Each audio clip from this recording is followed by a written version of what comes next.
Good evening, everybody. Welcome to Ebenezer's Basement. Our first time in this location. For accuracy in academia's, we hope to make them much more regular authors' nights. This is where we try to expose you to the authors and the books you probably don't get on campus, or the speakers you probably don't even get on the Hill. Imagine that. I have to say this and all our other meetings are brought to us by a special grant from a special place, the Fusco Foundation, for which we are so grateful for exposing people to information they might not get otherwise. And we are especially delighted to have with us tonight the speaker we've got, William F. Buckley, Jr., the preeminent conservative man of letters, unfortunately, is no longer with us. However, thanks to his biographer, Lee Edwards, who's pretty preeminent himself, he's pretty much the #1 historian of the conservative movement, distinguished fellow, senior fellow at the Heritage Foundation, author or co-author of more than 20 books, all of them readable, has given us this wonderful little resource. But as I was telling him, unlike a lot of valuable resources, this is fun to read. One of the remarkable things about William F. Buckley, Jr., we were just talking about, is that probably better than 90% of what he wrote was topical, keeping the issues of is still just amazingly current. Just a brief example. Before he died, he complained about American capitalists as only he could, fleeing into the protective arms of the government at the least hint of commercial difficulty. Does that sound familiar? He said it in 1975. Well, without further ado, I want to give to you our speaker tonight. We are very happy to have him. He's as I said, a great writer, scholar, and a longtime friend of AIA, Accuracy in Academia, and Accuracy in Media, winner of the Reed Irvine, our founder, Achievement Award in Journalism. Ladies and gentlemen, Lee Edwards.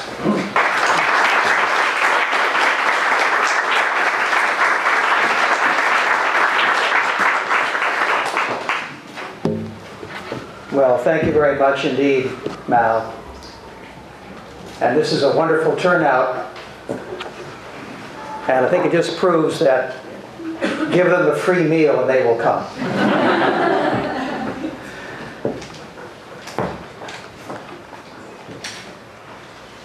When talking about Bill Buckley, it's so easy to get caught up in the numbers. For 33 years, he hosted Firing Line, the longest running weekly public affairs program in TV history. And not all of those programs over 33 years are available to us, but many are located at the Hoover Institution, and they're now being converted, and they're going to start to be shown on television, on PBS, and other channels starting this fall. So you will be able to see Bill Buckley in person, looking out at your faces and the non-creased faces before me. You probably maybe have never seen Bill Buckley in action, but you'll be able to see him starting this fall. I was on his show twice, each time terrified, because Bill was known for these very big words and obscure words sometimes. And so my dilemma was, my predicament was, I'm on the program and he asks me a question. What if I don't understand what the heck he's talking about? And yet at the same time, he was very gentle and a gentleman, very generous with friends, doing many, many favors for them, without seeking or obtaining any publicity. He published 55 works of fiction and nonfiction. 55. That's to say 55 books. He wrote, for those of you I know, we have several here I think probably want to, maybe are on a road to becoming journalists. He wrote over 6,000 newspaper columns on subjects from Afghanistan to zygote. He edited 1,014 issues as editor-in-chief of National Review, which remains after 55 years, and he founded it 55 years ago, as still the most widely read conservative journal in America. Circulation of over 200,000. He gave between 1,500 and 2,000 lectures, talks, and debates during half a century of public speaking. Most of them on college campuses, and many of them without a fee. Or he would take the fee and turn it over to National Review, not to enrich himself. That's an average of about 40 speeches a week, a year, almost one a week. But even he couldn't speak that often. At the same time, he kept up a personal correspondence, which is now housed in the Sterling Library at Yale. And it's been estimated, he put all of this correspondence in all of these boxes together. The linear feet is higher than the spire of St. Patrick's Cathedral in New York City.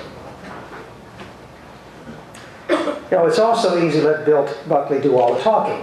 I mean, all you have to do is to quote his best quips and aphorisms, and you sound as clever as, well, Bill Buckley.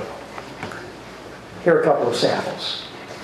Of the CIA, he wrote, "The attempted assassination of the Indonesian dictator Sukarno last week had all the earmarks of the CIA operation. Everyone in the room was killed but Sukarno." After the nuclear disaster of Chernobyl in the Soviet Union, he said, "Moscow has finally contrived to give power to the people." There's always a little dark edge there. Asked what he would do if he won the New York City mayor race, he drawled, "Demand a recount." And during a debate at Harvard about the role of government, he looked at the audience, of course filled with Harvardites, and remarked, "I would rather be governed by the first 2,000 names in the Boston telephone directory than the Harvard faculty." He was an elitist, yes, but he knew the weaknesses and flaws and failings of the elite establishment. So he was indeed a Renaissance man. Although unlike many other Renaissance men, he knew the true source of all that he was. Asked by Playboy what he wanted as an epitaph, he said simply, "I know that my Redeemer liveth."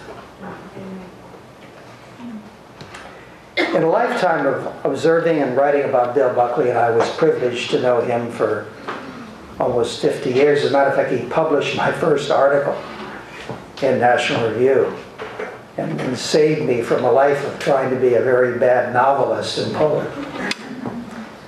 What struck me so forcibly about him, which I document in my biography, is that given his privileged background and wealth, he could have been the playboy of the Western world. But he chose instead to be the St. Paul of the American conservative movement, a true missionary. For example, he started National Review at a time, the year, as I say, was 1955, when the reigning intellectuals of the day dismissed conservative thought as, quote, irritable mental gestures. That's what liberals were saying about us back in those days.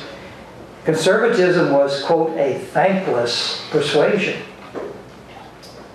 Well, In the very first issue, the editors of the National Review threw down several gauntlets to that establishment. They declared themselves to be irrevocably at war with satanic communism.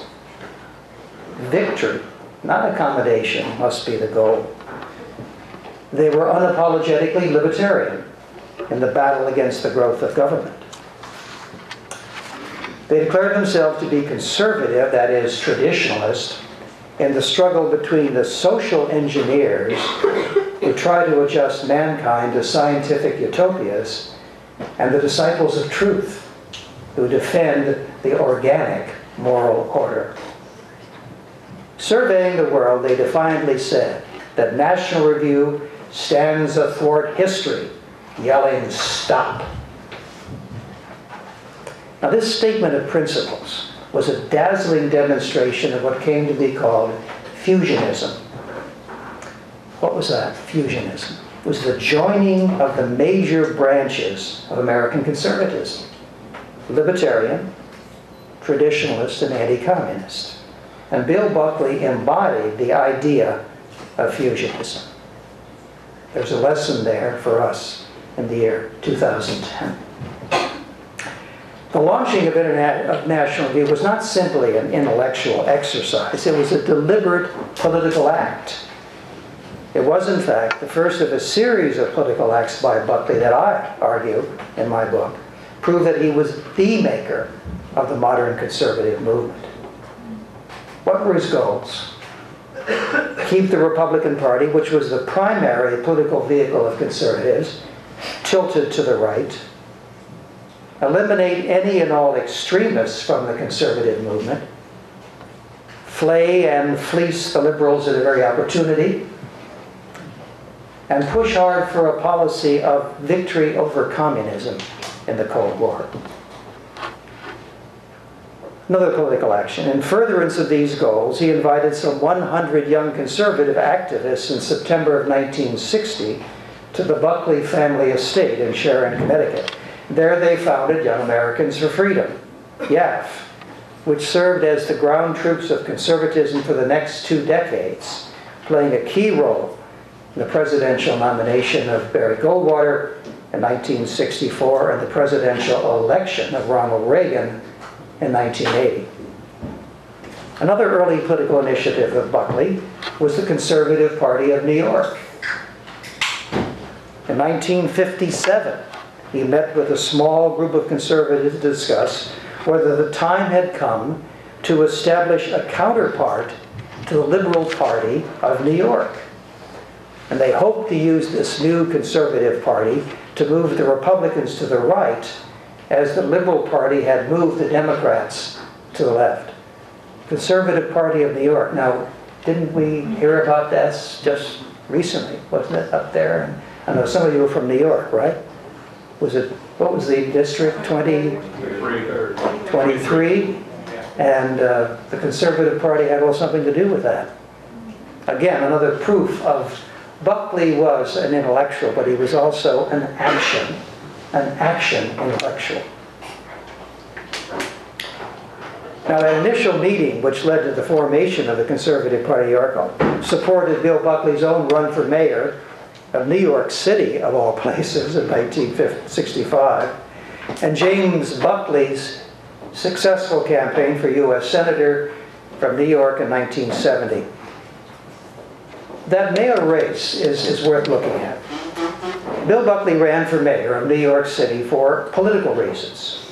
First, he wanted to help block the rise of a congressman named John Lindsay, who was the golden boy of liberal Republicans. Lindsay's backers planned to move their man up the political ladder, from congressman to mayor to governor to president of the United States. Well, Buckley wasn't going to have any part of that if he had something to do with it. Secondly, the conservative movement needed a political boost after the resounding Goldwater defeat of 1964. And a good showing by a conservative candidate in the very center of liberalism would do just that. Third, Buckley had some ideas about the conduct of a large city's affairs that merited serious public discussion. And where better to have that discussion than in New York City, headquarters of the nation's news media? Well, candidate Buckley succeeded in all his objectives. He received 341,226 votes, 13.4% of the popular vote. Doing that, he denied John Lindsay the large mandate he had hoped to receive. Lindsay never rose any higher than mayor in his political career. What about that platform? Provocative and strongly libertarian. For example, he recommended that anti-narcotic laws for adults be repealed, gambling be legalized, anyone without a police record be allowed to operate a car as a taxi, and communities be encouraged to finance their own watchmen, relieving the police of what he called an almost impossible job. He anticipated Congressman Jack Kemp's enterprise zone proposal of a decade later by suggesting that state and federal authorities suspend property and income taxes for all Negro or Puerto Rican entrepreneurs who establish businesses in depressed areas in the inner city. He proposed several years before Governor Ronald Reagan offered his welfare reform program in California that all welfare recipients be required to do street cleaning and general prettification work, as he called it, for the city. And it was the first conservative enunciation of the workfare principle. Buckley's campaign also sketched the outlines of a winning coalition of ethnic Catholic Democrats and middle-class Republicans. In his landmark study, The Emerging Republican Majority, Kevin Phillips cited Buckley's vote as a harbinger of that new majority. The Buckley coalition, wrote another analyst, perfectly anticipated the Northern Urban Coalition that Reagan forged in 1980 and 1984. By the way, Reagan carried New York City in both of those campaigns, 1980 and 1984. While working within the political system, and he was never a third-party advocate, Buckley also built an effective prudential counter-establishment. And he acted decisively whenever he felt it necessary to disassociate the conservative movement from the irresponsible right.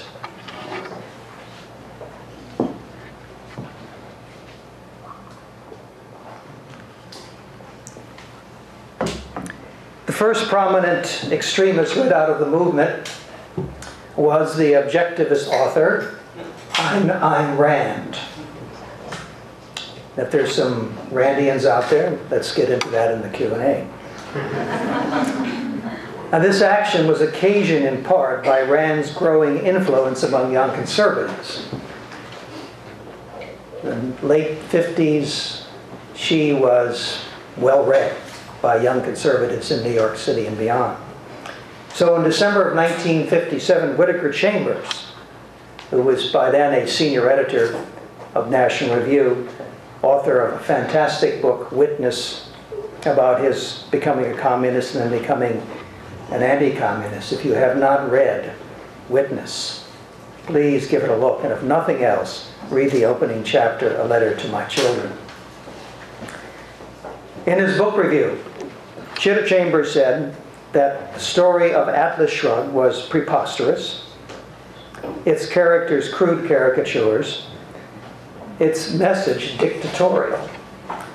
Out of a lifetime of reading, Chambers said, I can recall no other book in which a tone of overriding arrogance was so implacably sustained. Well, how did the author take that?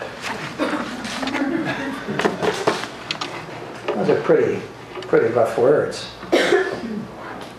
Immediately, Ms. Rand said that National Review was the worst magazine in America, and that she would never sit in the same room with Bill Buckley. And for the rest of her life, if by some reason they wound up in the same room, she would immediately stalk out. Well, a few years later, Buckley elaborated on the reasons for Rand's exclusion. And he singled out her philosophy's incompatibility with the conservatives' emphasis on transcendence, intellectual and moral. Buckley said that while it's possible to be a conservative and not believe in God,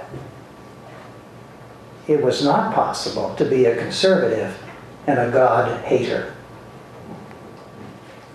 Also of concern to Buckley was the John Birch Society. Now, again, I'm sure most of you not particularly familiar with the John Birch Society, although I did notice they had a booth at the last CPAC.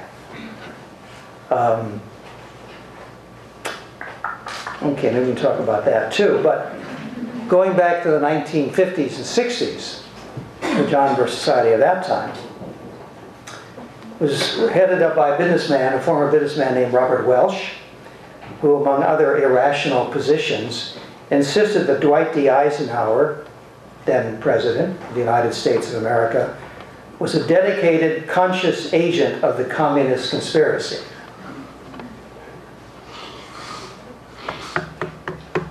Well, Russell Kirk, the famous conservative philosopher, said, no. Ike is not a communist, he's a golfer.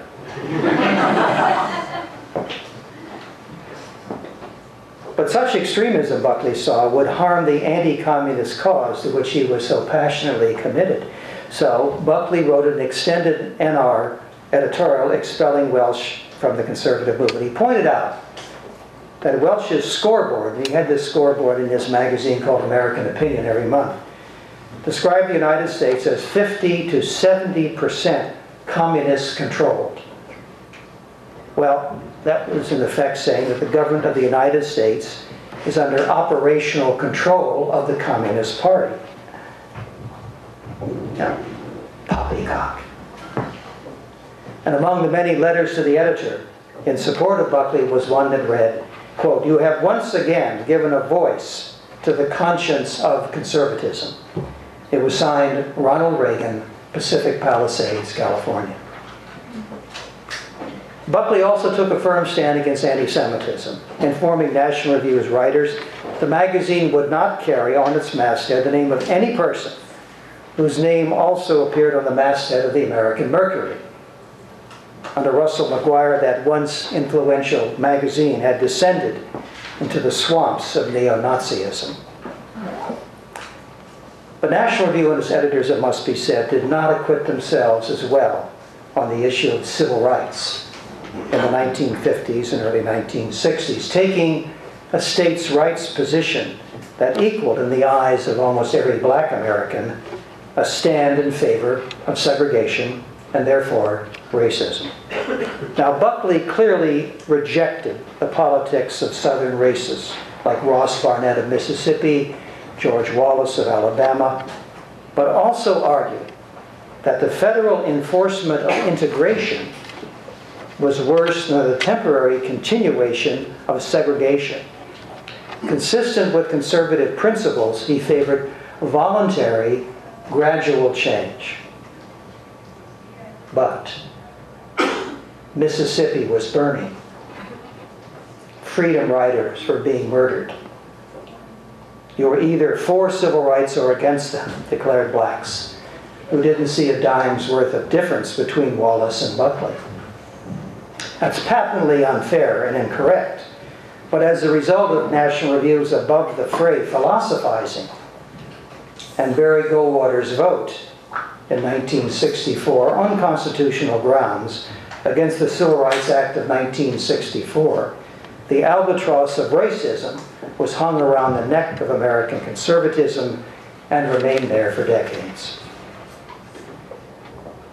In a 2005 panel discussion marking National Review's 50th anniversary, the liberal commentator Jeff Greenfield asked Buckley whether he regretted his own and the magazine's resistance to the civil rights movement.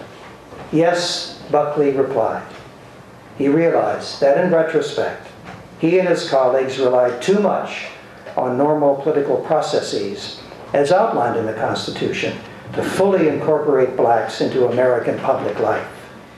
Many southern states, he admitted, simply did not permit blacks to participate.